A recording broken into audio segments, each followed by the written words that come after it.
How's it going, everyone? In today's video, I'll show you on how you can simply add longitude and latitude in point layers in QGIS. So the first thing that you want to do is to just click on the view option. And from here, you want to make sure that you have enabled the toolbox on our QGIS. Or if it's not inside view, you can also spot it in processing.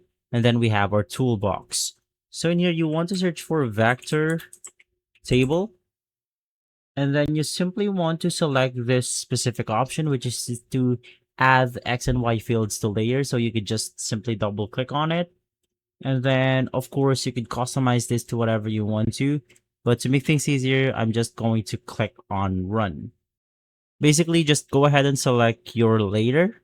And from there, you can then see the vector table for the add X and Y fields on the layer section, meaning that you have added the longitude and latitude in QGIS.